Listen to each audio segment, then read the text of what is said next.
쌀 문제가 어제 오늘 대두됐던 것도 아니었지만 왜 이렇게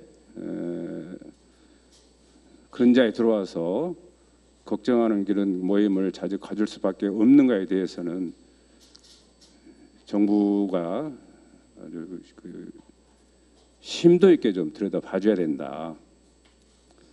그런 말씀을 드리고 싶고, 지금까지는 농업의 그 어려운 현실을 타개하기 위해서 현장의 생산자 단체, 뜻이 있는 시민 단체 등에서 많은 노력을 해온 것에 대해서 높이 평가한다는 그런 말씀을 드린 바 있습니다. 반면에 그래서 이나마라도 한국 농업을 지켜왔었는데 이후에 한국 농업을 이끌어갈 그런 인재의 양성을 하려고 하는 정부나 지방정부 정책들, 시책들이 안 보이는 것, 나는 이것이 더 우려스럽다는 말을 드린 적이 있습니다. 또 하나 드리고 싶은 말씀은 오늘 토론 주제가 양곡 정책에 관련된 문제였는데 저도 마찬가지고 옆에 계신 우리 동료 의원님들도 같이 다 이렇게 발의를 좀 해놓은 상태인데 물론 뭐 여당 의원님들도 발의를 했을 거라고 믿습니다. 양곡관리법 하나만 개정을 해도 우리 생산자나 단체에서 좀 숨을 쉴 수 있을 텐데 할 수 있다란 말 한마디만 해놓고 하지도 않고 해야 한다라고 바꾸자 하니까 정부는 차일피일 미루기만 하고 있습니다. 저희들도 국회에서 나름대로 양곡관리법 개정안이 속히 통과될 수 있도록 노력을 하겠습니다. 여기 계시는 우리 전문가 선생님들께서도 힘을 좀 실어주시고 또 돌아가시면 생산 현장에 있는 농민분들께도 이런 사정들을 잘 이렇게 설파를 좀 해주시면 고맙겠다는 말씀을 드립니다. 다시 한번 함께해 주신 한국후계농업경영인중앙연합회 이학구 회장님과 한국농어민신문 관계자분들께 감사를 드리고 오늘 자장을 맡아주시고 또 발제를 책임져 주시고 토론에 임해 주신 여러 선생님들께 거듭 감사의 말씀을 드립니다. 한번 해보겠습니다. 감사합니다. 오늘 이렇게 쌀값 관련한 정책 토론회에 우리 언론인들께서 많이 오셨는데요. 정말 많은 관심을 보여줘서 진심으로 감사드립니다. 저는 국회 농해수위 소속 충남 당진시 국회의원 어기구입니다. 오늘 정말 아주 귀한 토론회를 하게 됐는데요. 우리 한농연, 늘 농업농촌을 걱정하는 우리 한농연과 또 농업신문 관계자 여러분들께 많은 도움 주신 거 진심으로 감사드립니다. 잘 아시겠지만 저희 지역구 충남 당진은 전국 쌀 생산량 1위 지자체입니다. 그래서 우리 농업농촌 계신 현장의 목소리를 자주 듣게 되는데요. 여기 지금 우리 박승석 해나로 조공범 대표님이 오셨습니다만 지금 모든 물가는 다 오르는데 쌀값만 지금 현재 쌀값이 한 20% 정도 떨어져서 우리 농민들이 꿈과 희망이 없다 이런 말씀을 올립니다. 지금 모내기가 이제 막 끝났고 오늘 올라오다 보니까 뭐가 이제 파랗게 올라와 있더라고요. 그런데 이 농민들의 한숨 이만저만이 아닙니다. 제가 모 심을 때 현장을 가보니까 농민들이 이런 얘기를 해요. 올해는 좀 큰 태풍이 와서 이 아주 그냥 이 벼롱사를 싹 그냥 좀 싹쓸이했으면 좋겠다. 오죽 농업농촌이 어려우면 이런 말씀을 하시겠습니까? 좀 이런 점을 유념해서 오늘 학계 농식품부 전문가 또 생산자와 소비자단체까지 다 오셨는데 오늘 우리나라 이 쌀 산업 정말 식량 안보 우크라이나 전쟁 때문에 지금 식량 안보에 대한 걱정들이 많이 있는데 우리 준역수랍인 우리 주식인 이 쌀 산업을 지켜내기 위해서 어떤 대안이 필요한지 이런 것들을 좀 심도 있게 논의하셔가지고 주시면 우리 서남석 의원님과 또 여기 양정수 의원님과 함께 국회에서 할 수 있는 일 최선을 다해서 힘껏 일하겠다는 말씀을 드리겠습니다. 다시 한번 오늘 귀한 자리 함께해 주신 여러분들께 감사드리고요. 오늘 우리 한농연 이학구 회장님께 특별히 감사드립니다. 감사합니다. 크레이의 2022년 농업 전망에 따르면 앞으로 5년 후인 2026년 쌀 총 소비량은 34만 341만 톤으로 2021년에 비해서 약 5.9%가 감소할 전망이고요. 1인당 쌀 소비량도 가구 부분에서 2026년 이후에 50kg 이하로 떨어질 전망입니다. 또 재배 면적도 2026년 이후에 70만 헥타르 이하로 떨어질 것으로 전망되고 있습니다. 이러한 여건 속에서 정부는 쌀에 대해서 어떻게 생각하고 있을까? 수급 이외의 쌀 정책이 무엇인가 많이 궁금한데요. 국민영양관리법에 따라서 5년 주기로 재개정되고 있는 국민공통식생활지침에 따르면 2016년에는 쌀이 가장 앞에 있었습니다만은 2021년 재개정되면서 쌀은 곡류로 포함돼서 채소, 과일 다음에 위치하고 있습니다.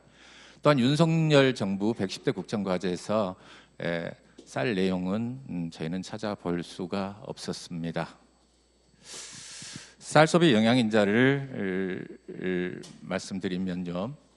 언론에서 주로 거론되고 있는 쌀 소비량 감소 원인은 크게 5가지입니다. 식생활의 서구화, 건강 및 다이어트붐, 준비의 장시간의 소요, 1인 가구 증가 및 식사 대체 식품 다양화, 노령에 따른 식욕 전환인데 여기엔 여러 가지 쌀 감소 요소들이 복합적으로 관여를 하고 있습니다. 이를 좀 확인하기 위해서 먼저 식품의 메가 트렌드를 좀 보면은요. 제시하는 기관이나 전문가에 따라서 항목 개수와 내용에 약간 차이는 있습니다만 통상 건강, 안전성, 고품질, 편리성과 이들의 지속 가능성을 거론을 하고 있습니다. 쌀에 집중해서 좀 보면은요. 크레에서 조사한 식품 소비 형태에 따르면 소비자가 쌀을 구입할 때 가장 중요하게 고려하는 요인은 맛하고 품질입니다. 합해서 거의 한 60% 정도가 되고요. 다음에 가격, 안전성이고요. 가공식품 구입할 때도 마찬가지로 쌀과 품질을 합한 품질 쪽이 가장 높고요. 그 다음에 가격, 안전성, 신선도, 편리성, 영양으로서 대개 구입하면서 고려한 사항은 앞에서 말씀드린 식품의 메가 트렌드와 거의 비슷하다 이렇게 말씀드릴 수 있습니다. 이 사업체 분야에서 쌀 소비가 많은 HMR이나 도시락 제조업체에서 가장 큰 애로는 밥맛에 대한 소비자 크레임으로 제가 그렇게 알고 있습니다. 따라서 앞에서 말씀드린 이런 5가지 쌀 소비 감소 원인은 메가 트렌드로 어느 정도 설명이 가능하다고 보고요. 여기서 편리성 관련된 부분은 주로 HMR이나 도시락 제조하는 업체의 역할이기 때문에 이것을 빼고요. 건강, 그다음에 고품질, 안전성, 지속 가능성 4개의 항목에 대해서 총 10가지 촉진 방안에 대해서 말씀드리도록 그렇게 하겠습니다. 자, 첫 번째는 건강이고요. 그래서 먼저 쌀 소비량 목표 설정에 관한 내용입니다. 2010년에 제정된 국민영양관리법에 따라서 2020년에 발간된 한국인 영양소 섭취 기준에 따르면 목적에 따라서 3개의 섭취 기준을 제시를 하고 있습니다. 그 중에서 우리 이 몸에 필요한 에너지는 에너지 필요 추정량으로 해서 EER로 해가지고 결핍의 이용 예방에 관한 기준을 적용받고 있고요. 아무 질병 없이 섭취할 수 있는 탄수화물의 비율은 식인성 만성질환 위험 감소를 목적으로 하는 섭취 기준을 적용받고 있습니다. 6세 이상 남녀 평균 EER은 2,005kcal이고요. 탄수화물 섭취 기준은 EER의 55에서 65%이기 때문에 평균 60% 따지면 1,203kcal가 됩니다. 그러면은 우리가 2021년에 가구 부분에서 쌀 소비량 56.9kg를 365일로 나눠서요. 그게 탄수화물 비율하고 생리적 에너지를 고려를 하면 485.5kcal가 되어서 탄수화물 섭취 기준의 40.4%에 불과합니다. 사업체 분야까지 포함한다 하더라도 49.7%에 불과해서 일반적으로 쌀은 탄수화물 덩어리고 비만하고 성인병의 원인이고 독이라는 이런 소비자의 부정적 인식에 대해서 쌀은 억울하다 이렇게 말씀드릴 수가 있겠습니다. 그럼 어느 정도 우리가 쌀 소비량을 하는 게 좋겠느냐 목표 설정에 관한 내용인데요. 한국인 영양소 섭취 기준의 식당 구성안에 따라서 제가 계산을 해봤습니다. 1회 급식 시 에너지 섭취량 기준이 635kcal이고 그중 곡물이 300kcal입니다. 이거를 곡물 중에 가중치를 넣어서 이렇게 계산을 해보면 1일 169g이 되고요. 이걸 연간으로 따지면 267kg이 됩니다. 이거가 210g이 한 공기이고요. 이게 함수율 60%니까 함수율 15% 쌀로 환산하면 98.8g이 이 백미입니다. 그래서 총 1.7공기 정도 되겠습니다. 그래서 저는 61.7kg을 가구 부분의 쌀 소비량 목표로 이렇게 제안을 하는데요. 조금 더 신뢰할 만한 목표량 설정을 하시려면 영양 전문가나 학회 등을 통해 가지고 용역을 한번 해보시는 것도 좋은 방법이라고 생각을 합니다. 다음 두 번째, 소비자 중심의 홍보를 했으면 좋겠다는 건데요. 국가 기준치가 제정된 영양소는 다량 영양소 5종, 비타민 13종, 무기질 15종에서 총 31종입니다. 곡물에는 일반적으로 제가 인용한 자리에서 불소하고 염소가 빠졌기 때문에 제외하고 말씀드리겠습니다. 곡물에는 일반적으로 2개 무기질과 그다음에 5개의 항목의 비타민이 시한 나머지 이 무기질하고 비타민이 굉장히 풍부하게 들어 있습니다. 이 곡물에 결핍되어 있는 이 무기질하고 비타민의 주급식 식품을 보면 해초에서 시금치까지 보통 우리가 밥을 먹을 때 같이 함께 소비하는 식자재라는 것을 알 수가 있습니다. 따라서 밥 중심의 식사가 굉장히 우수한데요. 여기에 대해서는 금년 4월 22일 날 국립중앙의료원에서 개최된 식생활과 건강 심포지움에서 인제의대의 강재현 교수께서 말씀하신 내용으로 대신하겠습니다. 한국인의 전통적인 밥 중심 식사는 지방의 섭취가 적으며 식이섬유, 비타민, 무기질이 풍부하고 단백질이 적절히 도와줄 형태로서 빵, 육류 중심의 서양 식사 패턴에 비해 영양적으로 균형 잡혀 있어 비만 예방에 효과적이다. 최근 20년간 한국인의 비만 급증은 식생활의 서구에 주로 기인한 것이므로 이를 바로잡아 밥 중심 식사로 돌아가는 것이 비만 예방에 효과적이다. 그 다음에 특수가공미 공급 확대인데요. 백미밥은 먹기는 좋습니다만은 당지수가 86 정도로 높습니다. 그래서 일반적인 현미밥이나 오곡미나 통밀빵에 비해서 당지수가 굉장히 높고요. 그 다음에 현미에 비해서 약 9.5%를 도정해서 나갔기 때문에 현미에 비해서 영양적으로도 굉장히 부족합니다. 반면에 현미는 영양적으로는 굉장히 훌륭하지만 과피, 정피, 호분 쪽으로 둘러싸여 있어서 딱딱하고요. 소화가 잘 안 됩니다. 그래서 꼭꼭 씹어서 삼키지 않으면 소화가 전혀 안 되고요. 그 다음에 백미에 비해서 약 피틴산이 20배 정도 많이 들어 있습니다. 피틴산에 의해서 우리 체내에 있는 미네랄을 흡착해서 이렇게 배설을 하게 되는데 골다공증 같은 데는 상당히 위험하다고 말씀드릴 수가 있습니다. 그래서 영양하고 섭취가 쉽고요, 편리성이 높은 특수가공미를 좀 공급을 확대했으면 좋겠다라는 의견인데, 여기서 특수가공미로는 배아미하고 바라현미하고 크린라이스, 무새미를 이야기를 합니다.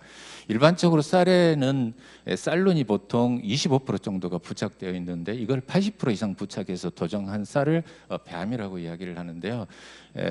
이 배아에는 비타민 B군이 풍부하고요. 그중에서 특히 비타민 B1, 티아민이 풍부해서 각기병 예방에도 효과가 있고요. 바라현미는 약간 싹을 틔운 쌀을 이야기를 합니다. 일단 고분자가 저분자가 되기 때문에 섭취가 쉽고요.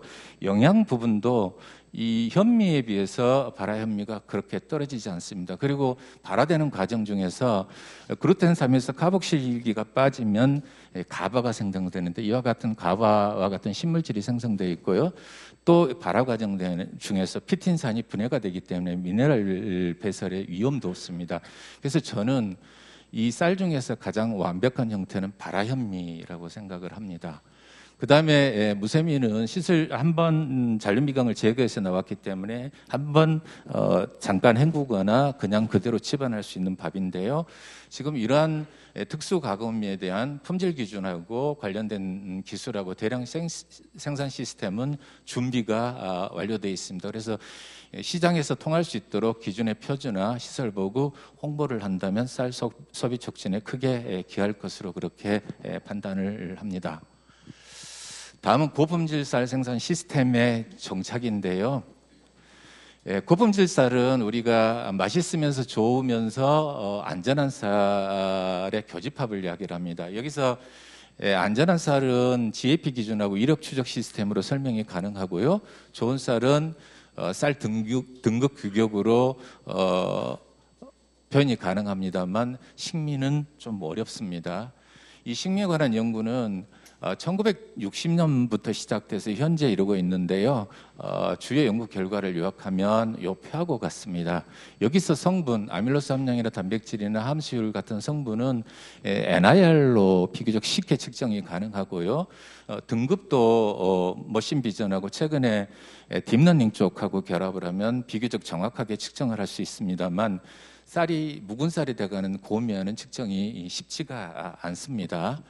그래서 고미아는 탄수화물하고 지질 및 단백질이 가수분해하고 산화와 같은 화학 반응으로 이렇게 진행되는 건데요. 이 쌀 속에는 이와 같은 가수분해 효소 외에도 많은 효소가 있기 때문에 다양한 화학 반응이 일어나기 때문에 이 고미아가 진행되는 정도를 무엇을 측정을 해야 되는지 표현 인자에 대한 연구가 지금까지 굉장히 어려웠습니다. 그래서 현재까지 RVA나 TPA 파라메타 같은 것들이 이렇게 제한이 됐습니다만 실질적으로 고미아 과정을 제대로 표현하지도 못하고 측정도 굉장히 어려웠습니다. 그래서 지금까지 이 고미아의 표현인자가 제대로 발굴되지 않았기 때문에 우리 종합 식미 수식도 수립하지 못했고 식미계도 실용화 못했고요.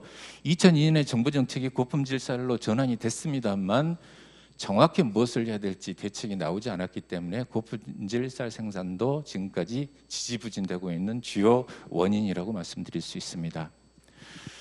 예, 저희도 긴 기간 동안 이 표현인자 발굴을 위해서 노력을 했었는데요.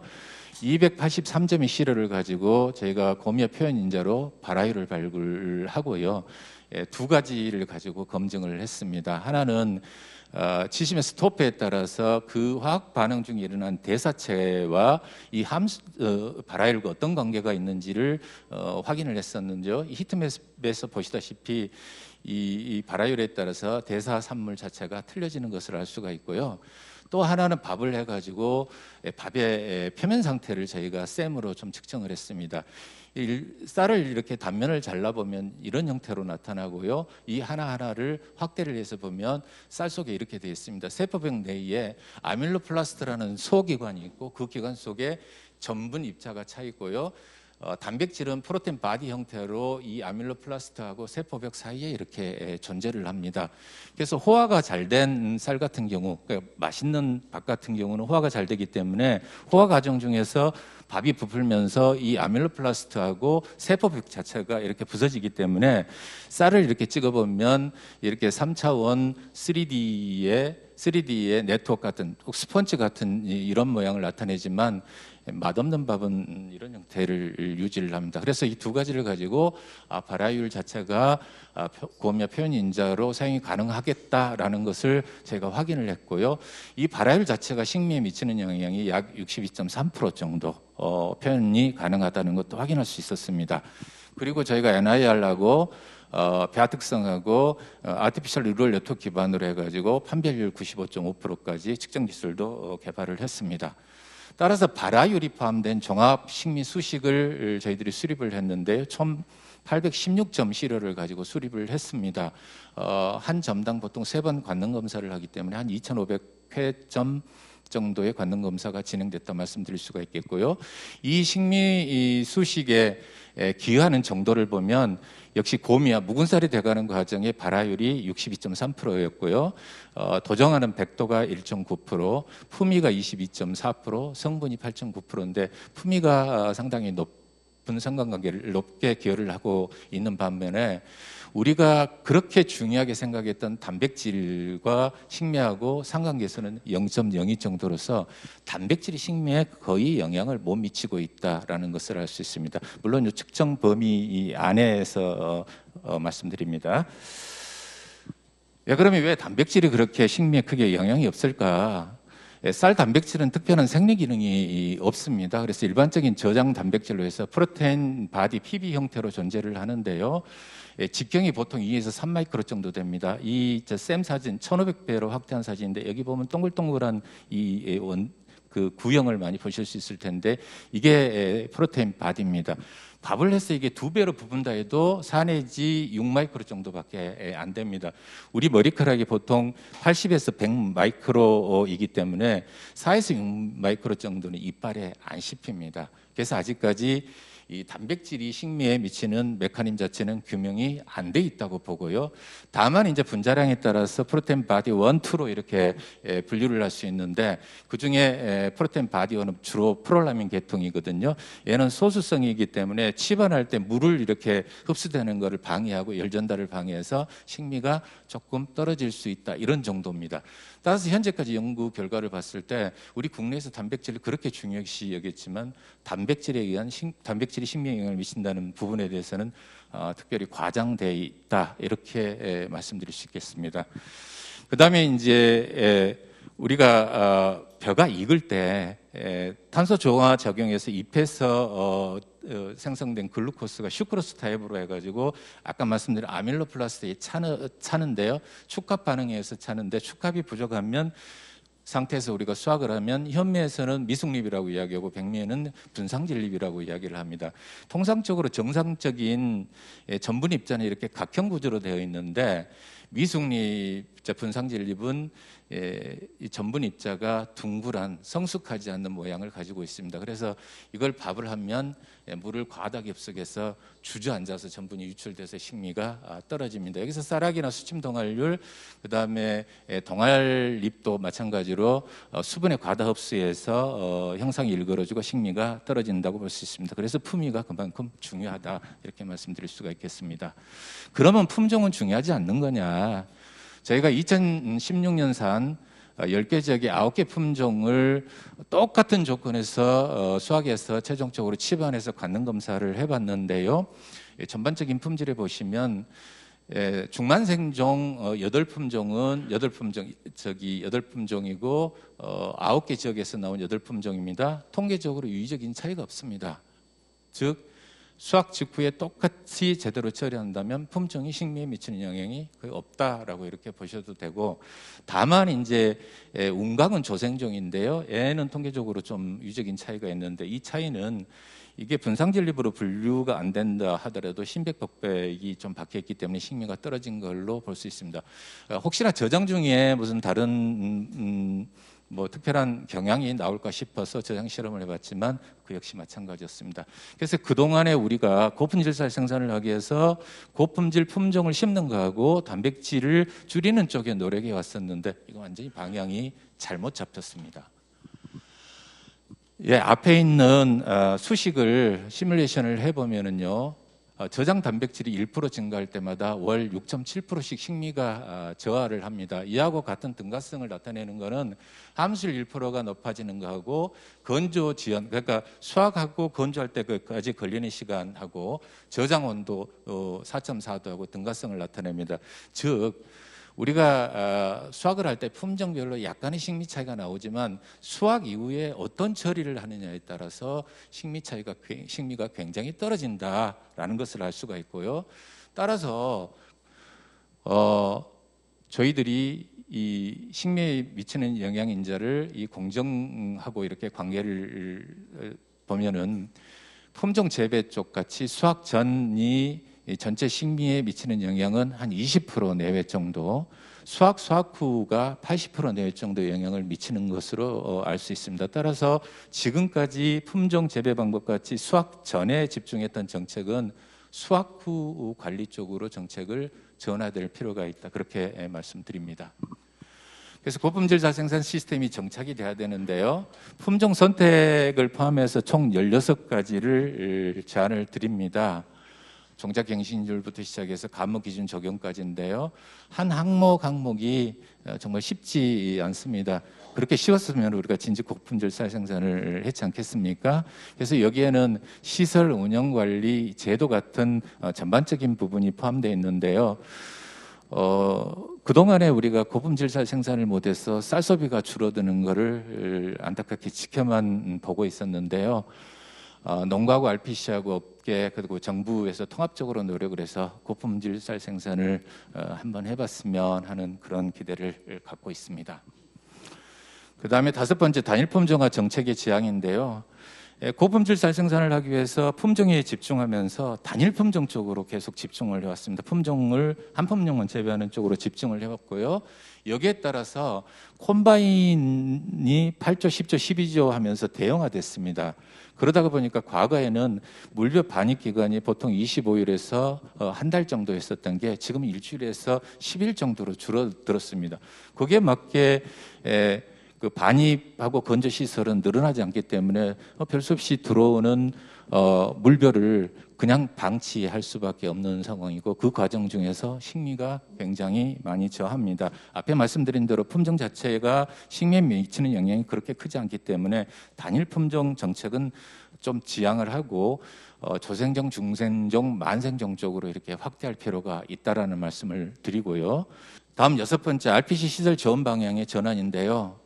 RPC는 민간 유통과 고품질 쌀 생산의 핵심 시설입니다. 그래서 여기는 총 44개 공정하고 1000종 내외의 단위기계하고 설비로 이렇게 구성이 돼 있는 장치 산업의 일종인데요. 장치 산업의 특징상 주요 공정의 단위기계하고 설비에 따라서 품질이 결정됩니다. 그래서 따라서 우수한 성능을 가진 단위기계하고 설비가 당연히 들어가야 되고요. 이게 한번 설치되면 장기간 교체가 힘들기 때문에 RPC에서 고품질 쌀을 생산하고 싶어도 생산할 수가 없습니다. 근데 현재로는 그렇게 우수한 성능을 가진 단위기가 보급되고 있지는 않습니다. 그래서 2010년에 수립된 성능 검정 체계가 지금은 거의 형해화되어 있다, 이렇게 말씀드릴 수 있는데, 이거 다시 한번 재정비할 필요가 있겠습니다. 제가 2016년에 RPC에 투자되는 시설 자금을 한번 추정을 해본 적이 있었는데요.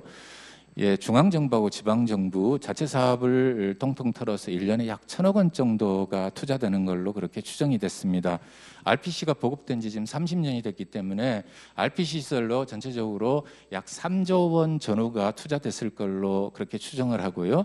그중에 50%가 세금이라면 약 1조 5천억 정도의 국민 세금이 RPC 시설에 투자됐을 것으로 그렇게 추정합니다. 정확하지는 않습니다. 그리고 현재도 투자되고 있습니다. 그런데 지금 현재 지원 대상, 그다음에 선정, 입찰, 설치, 성능 기준, 사후 검정, 이러한 전 과정에서 불법 편법적인 사례들이 노정돼서 우려가 굉장히 큽니다. 그래서 당초 고품질 쌀 생산을 해서 품질 경쟁력을 향상시킨다는 정책 목표 달성은 물론이고, 환경 문제 해결 문제라든지 디지털 전환 등 미래지향적인 시설이 될 수 있도록 이렇게 지원 체계를 제대로 한번 좀 점검을 해서 정리를 했으면 좋겠다라는 그런 의견입니다. 다음은 쌀 관련 제도 정비인데요. 3가지를 좀 말씀을 드리겠습니다. 먼저 양곡 표시사항 개선인데요.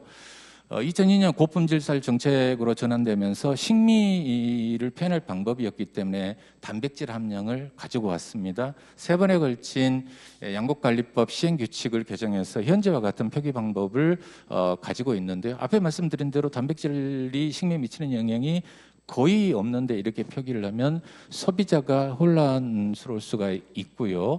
또 정부에서 이렇게 표기를 하다 보니까 이게 생산농가나 RPC나 지자체 쪽에서 단백질 함량을 줄이기 위해서 지나치게 과몰입되어 있는 상태라고 그렇게 말씀드릴 수 있습니다. 그래서 요거 폐지를 한번 검토해 볼 필요가 있겠다는 말씀을 드리고요. 또 2번째, 우리가 쌀 등급 기준이 2가지 우리가 기준을 가지고 있습니다. 하나는 농산물 품위 검사 규격이 있고요. 하나는 쌀 등급 기준이 있는데, 이 쌀 등급 기준은 앞에 말씀드린 단백질 함량을 표기하는 시점에 같이 돼 있었는데요. 그 당시에 함수율이 15.5에서 16.5%가 식미에 좋다라는 어떤 밈이라고 이야기를 해야 될까요? 그런 게 조성이 되면서 16% 함수율 기준을 갖는 쌀 등급 기준이 제정이 되었었는데요. 이러다 보니까 농민들은 당연히 RPC 할 때 쌀 수매할 때 기준 함수율을 16%로 요구를 하게 되고, RPC에서는 16% 이상으로 배를 저장할 수밖에 없습니다. 앞에 말씀드린 대로 함수율이 1% 높을 때 월당 한 6.7%씩 식미가 저하고요. 거기다 더 문제가 되는 거는 미생물 생용으로 인해서 안전성까지 위협을 받고 있습니다. 그래서 이거는 함수를 15%로 단위로하는 게 필요하다, 이렇게 말씀드릴 수 있겠습니다. 그다음에 3번째는 정부 양곡은 관리의 편리성 부분하고 그다음에 맛을 고려해서 연상 개념으로 관리를 하고 있습니다. 그러면서 이 정부 양곡을 판매를 할 때 1년이 경과한 양곡 같은 경우는 약 10%, 2년이 죄송합니다. 10%인데 90%로 잘못 적혔습니다. 2년이 경과한 부분은 약 75% 정도 낮은 가격에 이렇게 판매를 하기 때문에 이 낮아진 가격하고 그동안의 관리 비용까지 포함한다면 대단히 많은 자금이 소요되고 있습니다. 그 저온 저장과 같이 잘 관리된 구고기의 맛이 수확 직후에 관리 잘 안 된 신곡보다도 우수하다는 그런 연구 결과가 굉장히 많습니다. 그리고 정부 양곡은 정부 양곡 도전 공장을 저온 저장 시설 중심으로 전환하는 걸로 알고 있고 식무에 관련된 여러 영양 인자도 어느 정도 규명이 되어 있습니다. 따라서 연상 개념에서 식미 중심으로 정부 양곡이 이 전환하는 것을 검토할 필요가 있다라고 생각을 하고요. 정부 양곡이 연산에서 식미 중심으로 전환된다면 이건 민간 유통 쪽에 특히 RPC 쪽에서 시설 설치나 관리 체계도 고분질살 쪽으로 빨리 전환될 수 있을 거고요. 그다음에 여름철 가까이 돼서 밀어내기도 그만큼 줄어들 것으로 생각하고 여기에 따라서 시장 격리 요구도 그만큼 감소하지 않을까 저는 그렇게 기대를 해봅니다. 다음 쌀 이력 추적 시스템인데요. 쌀에는 생물학적인 유해 요인하고 물리적 화학적인 유해 요인이 있습니다. 그래서 유해 요인에 따라서 어떤 유해 요인이 유통쌀에서 기준치 이상이 검출이 되면 거기에 따라서 RPC나 농지까지 이렇게 점검을 해야 되는데요. 특히 이제 독성이 매우 강한 무기비소가 시중 유통쌀에서 검출이 된다면 기준치 이상으로 검출이 된다면 이거는 농지까지 반드시 확인을 하고 농지 개량과 같은 여러 가지 조치를 해야 되고요. 그 외에 미생물이라든지 아니면은 이물질 같은 유해인자거나 지방의 산패물이 검출이 된다면 요거는 RPC 시설하고 관리 방법만 점검을 하면 됩니다. 그래서 시중 유통쌀에서 이러한 것들이 유해인자가 검출됐을 때 리콜을 위해서도 필요하고 소비자 알 거리를 위해서도 반드시 쌀 이력 추적 시스템이 도입이 돼야 되는데요. 여기에 또 하나 최근에 법적 문제가 되고 있는 품종 원산지하고 연산 혼합 유통 같은 이러한 사고가 발생됐을 때 RPC 쪽에서 비고의성을 증명할 방법이 현재는 없습니다. 그래서 쌀 이력 추적 시스템이 도입이 돼야 되는데요. RPC에서 곡물은 벌크 상태로 흐르기 때문에 MMI 이 신호하고 자동 제고 관리 시스템하고 거기에 알고리즘만 들어간다면 굉장히 신뢰할 수 있을 정도 이력 추적이 입니다. 아홉 번째는 디지털 트랜스포메이션입니다. 1세대 RPC의 제어는 보통 PLC로 해서 순차적인 제어에 불과하고요. 2세대 RPC는 여기다가 맨머신 인터페이스가 들어가가지고 일부 전산화가 가능합니다. 그러나 2세대 RPC에는 받은 이 자료를 쓸 수 있는 머리가 없습니다. 그래서 최종적으로 우리가 RPC에서 농지 계약 재배, 반입, 품질, 이력, 수량, 수율, 감모, 부산물 자재 관리를 하기 위해서는 이 필요한 시스템이 있는데요. 여러 가지 알고리즘하고 그다음에 ICT 같은 그다음에 새로운 시스템 등이 필요합니다. 이것들을 모아가지고 17가지 세부 기술로 만든 것이 소위 URPC 플랫폼이라고 이야기할 수 있겠습니다. 그래서 필드에서부터 최종 소비자까지 앞에 말씀드린 여러 가지 관리가 가능한 시스템인데요. 이 17가지 세부 기술에는 알고리즘하고 ICT하고 새로운 시스템으로 이렇게 구성되어 있습니다. 저도 2009년부터 관련돼서 기술을 개발하고 있는데요. 총 17가지 중에서 현재 11가지 정도 기술 개발이 완료된 그런 수준입니다. 그래서 이러한 URPC 플랫폼이 장착된 RPC를 소위 스마트 RPC라고 할 수가 있는데요. 기술 수준을 나눠보면 크게 5등급으로 나눠볼 수 있습니다. 그래서 현재 개발된 기술은 이 레벨 2 수준 정도까지인데요. 계약 재배, 반입, 주문, 생산, 수율, 이력 감호 관리하고 자동 물량 관리가 가능한 수준으로 돼 있고요. 이 2.0 수준의 스마트 RPC 메뉴는 주 메뉴가 7개, 세부 메뉴가 25개입니다. 이 앞으로는 RPC가 스마트 RPC로 이렇게 전환을 할 필요가 있다라고 생각합니다. 마지막으로 추진 주체에 공합니다. 대국민 건의, 대국민 홍보, 대정부의 건의, 대국민 홍보, 소비 촉진 연구 추진, 쌀 문제 이슈와 같은 이런 문제를 담당할 수 있는 주체가 필요한데 저는 자조금이라고 생각을 합니다만 쌀 쪽 이런 대표 주체가 없습니다. 또 하나는 연구하고 기술을 개발할 수 있는 조직이 있어야 되는데요. 품종하고 재배 방법 쪽은 농진청하고 대학에서 단단하게 받쳐주고 있지만 수학구 관리 부분은 그동안에 저희 연구원하고 그다음에 일부 대학에서 진행됐고 제가 식량과학원의 수학구 연구과는 사실 제대로 잘 몰라서 말씀 못 드리겠습니다. 근데 지금 저희 연구원이나 대학이나 이쪽의 연구 그룹들이 거의 소멸 단계입니다. 아마 몇 년 지나면 거의 연구가 중단될 것 같은데요. 이러다가 보니까 대정부에 대한 기술 서포트 부분도 그렇고 RPC하고 관련 업체 등에 대한 기술 전파 체계도 거의 붕괴된 수준이다 이렇게 말씀드릴 수 있겠습니다. 10가지 이 소비 촉진 대책을 말씀드렸습니다. 이상입니다. 2020년에 쌀 소득 보전 직불제를 개편을 하고 폐지를 하고 공익형 직불제를 도입을 할 때 이미 이런 사태가 있을 것이고 그럴 때 그럼 어떤 대책이 있을까? 정부한테 물었지만 정부는 아무 책임 있는 답변이 없었고 그냥 공익형 직불제 그냥 밀어붙였고요. 2020년 7월에 도입이 됐고 첫 번째 적용된 것이 이제 금년도 쌀입니다. 2021년에 심은 그 금년도 쌀인 거죠.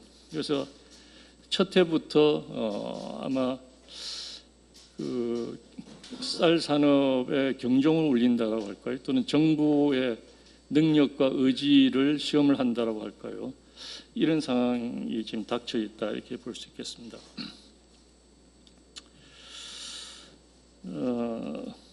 이런 상황에서 지금 오늘 이제 발제는 소비 위주의 소비 진작을 통해서 시장의 분위기를 반전시키는 뭐 그런 좋은 발표를 해주셨는데 소비는 이제 경제학에서는 슬로우 무빙 베리어블 이렇게 표현을 합니다.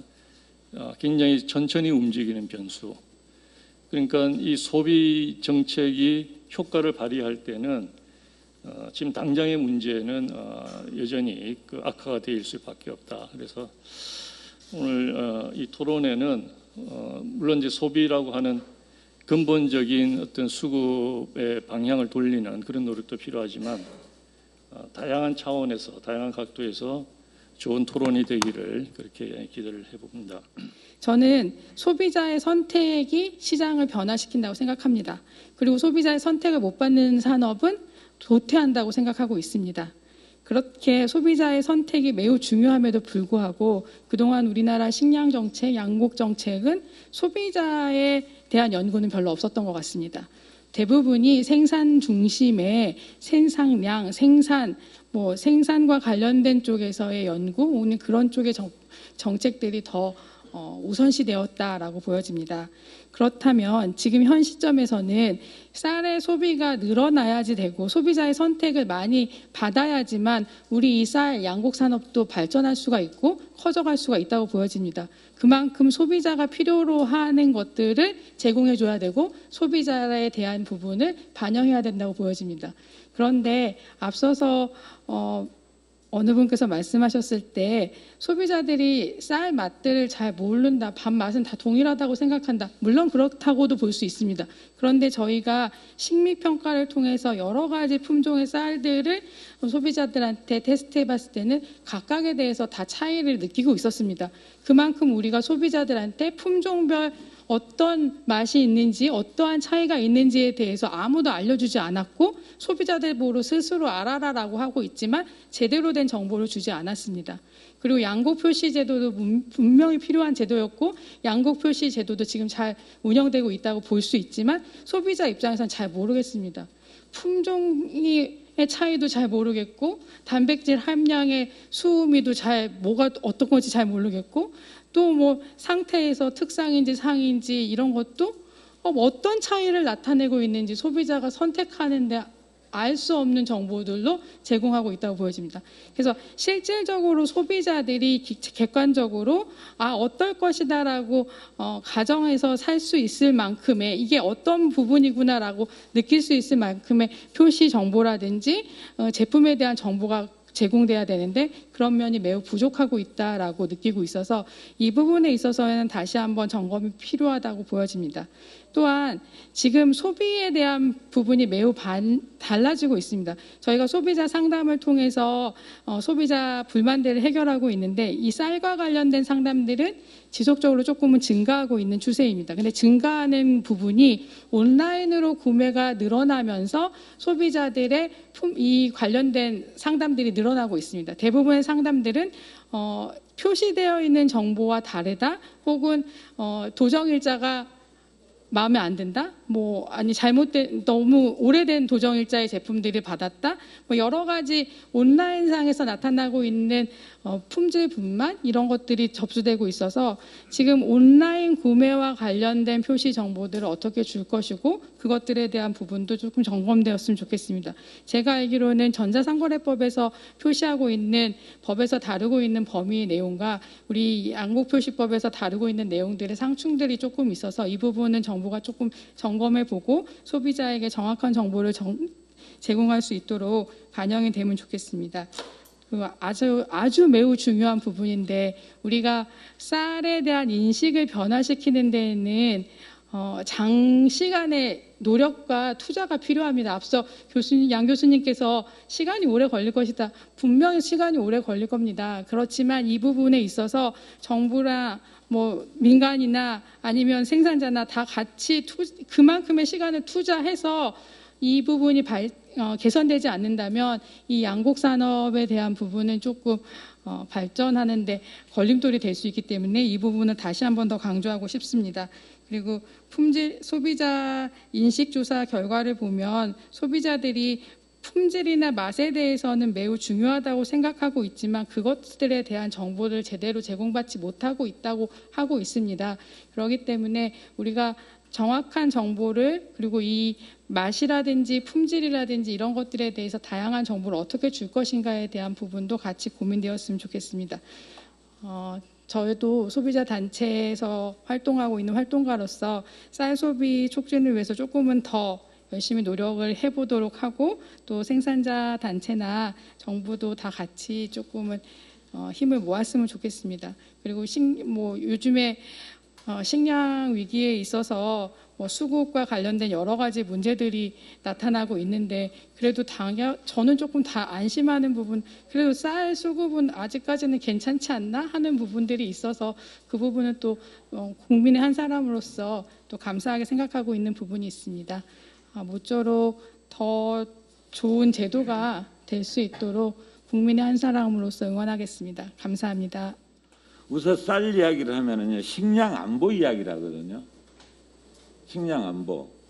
근데 이 식량 안보가 농업인들을 위한 식량 안보인지 우리 국민을 위한 식량 안보인지 용어를 정확하게 정립할 필요가 됐다. 시기가. 아까 쌀에 대한 게 빠졌다는 거예요. 봐봐요. 두 번째, 그 양곡관리법을 제정을 한 지가 1945년 이때 미군정 이후로 이제 제정한 것 같아요. 우리 교수님께서 자유시장 경제에 이렇게 내몰렸었을 때 어떻게 할 것인가에 대해서 화두를 던지셨는데요. 미군정 때 양곡을 시장에다가 맡겼습니다. 맡기고 나니까 도저히 걷잡을 수 없는 사회 현상이 발생을 하니까 그때 양곡관리법을 제정했던 걸로 수정했던 걸로 제가 기억을 하고 있는데요. 그러면 양곡관리법을 농업인들, 쌀 재배 농업인들 위해서 양곡관리법 제정했는지 국민들 위해서 제정했는지 한번 검토를 해보자라는 거예요. 중요한 게. 그러면 한 10번 정도 개정을 했는데 제가 보니까 전환기가 6월이 시작이 되면서 개정을 했었죠. 6월이. 그때 이중국가제를 거의 폐지를 하고 그때 이제 6월이 되면서 보조를 해줄 수 없다라는 이런 6월 단서 때문에 이제 이중국가제를 폐지를 하고 시장에다 이제 쌀사람을 맡기겠다. 그러면 쌀사람을 어떻게 할 것이냐? 과연 맡겨야 될 것이냐? 대안으로 제시했던 게 RPC입니다. RPC. RPC 왜 이 RPC가 중요했느냐? 농업 농촌의 고령화된 일손을 덜어드리고 고품질을 쌀을 생산하고 아까 수확 이후의 관리가 중요하다 그랬잖아요. 그래서 RPC가 도입이 됐던 거예요. 그러면 아까 김우영 우리 연구원께서 발표를 하시면서 RPC 제도를 도입한 지 한 30년 됐는데 그동안에 한 3조가 투입이 됐다 그랬죠. 재정이. 추정치죠. 거기서 세금이 얼마인지 자부담이 얼마인지 조금 불분명하다 말씀을 하셨는데 지금 시점에서 3조가 들어갔다면 국민들이 난리가 나봅니다. 이게. 저기다 그 많은 투자를 했는데 RPC는 뭐하고 있느냐 이리 반응이 올 거라는 거예요. 그러면 그 전에 이중국가제를 도입했을 때 양특 적자가 얼마나 발생했느냐 이것도 한번 비교해서 우리가 봐야 되지 않겠냐. 나는 이런 생각을 좀 해봤습니다. 그래서 지금 매년 가을이면 이 2017년 이후에 쌀값이 올라갔었을 때는 조용했는데 그 전에 가을만 되면 이 야단보석이 떨었다라는 거죠. 이거를 어떻게 할 거냐 계속 반복해 갈 것이냐. 그러면 토론회 때보다 나왔던 게 뭐냐면요. 고품질 쌀 생산을 해야 된다. 생산 조정을 해야 된다. 항상 그 이야기입니다. RPC를 혁신해야 된다. 품질 단일화해야 된다. 이게 계속 논란이 되었다는 거죠. 그래서 이제는 종결을 해야 된다. 새 정부가 들어섰기 때문에 저는 이런 생각을 갖고 있습니다. 그럼 어떻게 해야 될 것이냐? 과연 그동안에 건국 이후에 양곡 정책은 누가 관리를 했냐라는 거죠. 산업으로만 봐가지고 과연 관리할 수 있겠느냐. 이건 안 된다라는 거입니다. 국가가 개입하지 않고는 해결할 수 없는 문제다. 나는 이리 생각을 하고 있습니다. 그 왜 그러냐면 수급 문제를 아무리 통계를 잘한다 못한다 주무부처인 농림부가 통계 오류가 있다 하지만은 옛날 우리가 시골 어른들이 이런 말씀을 하셨어요. 농산물 생산 풍년이 들고 흉년이 들고 하는 것은 하느님이 70%를 한다 그랬습니다. 70%를. 그런데 그걸 어떻게 우리가 극복할 수 있냐라는 거죠. 그래서 식량 안보라는 개념을 도입을 한다고 생각했을 때는 우리 정부가 개입할 수 있어야 된다는 거입니다. 그런 측면에서 양곡관리법이 한번 개정 6월 때 개입이 됐었을 때 개정이 될 때 RPC가 도입이 된 취지를 정확하게 인식을 해야 될 것이고요. 그 다음에 2020년도에 양곡관리법이 개정이 됐습니다. 그때 왜 양곡관리법이 개정이 됐느냐? 쌀 재배 농업인들 보호하기 위해서 그동안에 운영됐던 변동직불금을 폐지하고 공평직불금으로 돌렸습니다. 그러면서 쌀값이 떨어졌을 때는 어떻게 할 것이냐 하는 측면에서 양곡관리법을 개정하면서 시장경제를 도입을 했습니다. 가격이 떨어지면 정부가 매입을 해드리고 가격이 오르면 정부가 방출을 하고 이게 이제 도입이 됐다라는 거죠. 그런데 이게 작동을 안 하고 있는 거예요. 작동을 제대로. 그건 왜 안 됐느냐. 주무부처인 농림부만 잘못이 아니고요. 기재부랄지 국민 여러 군데에서 정무적인 판단을 했기 때문에 작동이 안 됐다라는 거죠. 왜 자동경제를 도입을 했느냐. 그 취지는 매년 반복된 농림부에서 나온 이야기, 농업계에서 나온 이야기가 뭐냐. 기재부가 예산 당국이 안 들어주기 때문에 그러한 것들을 빨리 의사결정을 하기 위해서 안 되고 있는데 그러한 폐단을 없애고 빨리 의사결정을 할 수 있도록 주무장관이 할 수 있도록 하기 위해서 이걸 법에다가 명시한다는 의미도 사실 농업계하고 그때 합의가 있었던 일입니다. 근데 지금 그런 것들이 제대로 이행이 안 되고 있기 때문에 이렇게 어렵지 않느냐. 그러면 이건 어떻게 해야 될 것이냐. 여기에 여러분들이 계십니다. 이건 사회적 합의가 이루어져야 된다는 거죠. 사회적 합의가. 공감대가 형성이 돼야 된다는 이야기입니다. 아까 쌀이 정말 국민들이 봤었을 때 주식이 아니고 이제는 하나의 품목으로 전환이 됐다고 생각한다면 농지법도 다시 손질해야 되겠죠. 신흥경 묶을 필요 없는 거예요. 이건 좀 극단적인 이야기지만은 우리가 공감대를 형성하기 위해서는 역으로 농업인들 입장에서도 우리가 한번 생각을 해봐야 된다. 우리나라에서 쌀의 중요성을 간과하는 분들은 아무도 안 계실 겁니다. 저희도 정부도 나름대로 최선을 다하고 있습니다만 부족한 부분들도 많이 있으리라고 생각을 합니다. 오늘 말씀하신 부분 중에서 수확후 관리의 중요성이라든지 아니면 좀 더 적극적인 홍보를 통한 그런 소비 감소의 최소화 이런 부분들은 정부 입장에서도 굉장히 깊이 고민하고 앞으로 개선할 수 있도록 노력을 하겠습니다.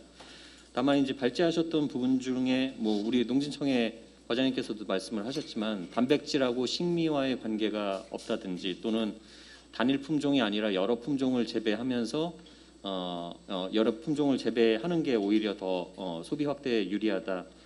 또 연산이라든지 이런 부분들도 표시하지 않았으면 한다. 이제 이런 부분들은 상당히 현장에 계신 분들뿐만 아니고 저희 정책 당국에서도 논란이 될 만한 그런 부분입니다. 많은 논의들이 좀 필요할 것 같다는 생각은 들고요. 저희가 쌀 산업을 바라볼 때 결국에 가장 중요한 것은 수급하고 가격 관리입니다. 두 번째로는 품질 고급화, 그리고 세 번째로는 소비 확대 이렇게 생각을 하고 있습니다. 올해 잘 아시겠습니다만 산지에서 굉장히 쌀값 하락 때문에 힘든 상황이 이어지고 있고 저희도 작년 수확기 때 12월 말 정도에 이제 격리 발표를 하고 최근에 2차 시장 격리를 마무리를 한 상황입니다. 그래서 정부 입장에서도 어쨌든 현장에서 보기에는 조금 늦었다 이제 이런 비판들도 많이 하고 계신 걸로 계속 듣고 있고요. 저희도 여러 가지 경제 여건이라든지 이런 상황 때문에 불가피하게 두 차례 이렇게 나눠서 할 수밖에 없었던 사정들도 산지에 계속 설명을 드리고 있습니다. 다만 추가적으로 저희가 단기적으로 가격을 어쨌든 안정시킬 수 있는 방법은 결국에 공급하고 있는 물량을 조정하는 방법밖에 없습니다. 그게 시장 격리고 그래서 추가적인 시장 격리에 대해서 관계부처하고 협의를 하고 있다는 말씀을 좀 드립니다. 다만 이제 이런 단기적인 조치 위에 중장기적으로 그럼 어떻게 할 거냐 이런 부분들도 굉장히 중요하다고 생각을 합니다. 첫째는 적정 재배 면적입니다. 그래서 저희가 현장에도 그동안 생산 조정 사업을 이제 중단하면서 여러 가지 수급 문제 때문에 비난들이 많았었던 게 사실이고요. 저희가 공익직불제 안에 선택형 직불제로 해서 과거에 이제 생산 조정을 했던 그런 중요한 품목들은 추가적으로 직불금 지원하는 방안에 대해서도 관계부처와 협의를 하고 있습니다. 가급적 내년부터 조속히 시행이 돼서 저희 쌀 수급 안정 그리고 다른 곡물의 확보를 통한 식량 안보 강화 이런 부분을 위해서 좀 더 노력을 하겠다는 말씀을 드리고요. 최근에 이제 또 그 이외의 대안으로 분질미를 이용한 쌀 가공산업 활성화라는 그런 대책을 또 정부에서 발표를 했습니다. 이 분질미라는 건 특성이 이제 밥이 안 되고 대신에 가공용으로 가루를 만들기에 좀 적합한 품종입니다. 농업인분들 입장에서는 100% 기계화되어 있고 또 다른 작물로 넘어가기가 쉽지 않기 때문에 그러면은 밥쌀용 쌀 대신에 이런 가공용 쌀, 분질미를 생산을 한다면 어느 정도 쌀 수급에도 도움이 되고 또 가공용 쌀에 대한 그런 수요도 계속 늘려갈 수 있다는 판단인 겁니다. 우리 농진청에서도 말씀을 하셨듯이 사실은 밥쌀용 수요가 줄어드는 것들을 인위적으로 늘린다거나 아니면은 이런 상황은 좀 어렵다고 봅니다. 대신에 가공용 수요는 계속 늘고 있기 때문에 안정적으로 가공용 수요가 더 늘어날 수 있도록 그래서 수입하고 있는 밀이나 다른 곡물들을 대체할 수 있는 방법들을 계속적으로 해나가야 될 필요가 있다고 봅니다. 그다음에 두 번째로는 품질 고급화 관련해서 정부에서도 RPC 관련해서 92년부터 해서 약 1조 원 정도를 지원을 해왔습니다. 그만큼 민간 유통 활성화를 위해서 관심을 갖고 있고 지원들을 해오고 있는 거고요. 수확후 관리 부분에 대해서 기술 연구라든지 이런 부분들도 한식연이나 농진청과 함께 계속적으로 해나갈 수 있도록 그런 뒷받침들이 좀 보완이 돼야 될 것 같습니다. 마지막으로 소비 확대를 위해서 사실은 정부가 연간 예산을 쓰는 규모는 한 40억 정도밖에 안 됐습니다. 과거에는 100억 이상 될 때도 있었는데 이런 소비 촉진의 홍보의 그런 한계들 때문에 예산이 계속 줄어오고 있고, 제안해 주신 대로 사실은 자조금이라든지 우리 생산자들이 좀 더 모여서 적극적으로 홍보에 참여할 수 있는 그런 방법들도 고민해 나가도록 하겠습니다. 이상입니다.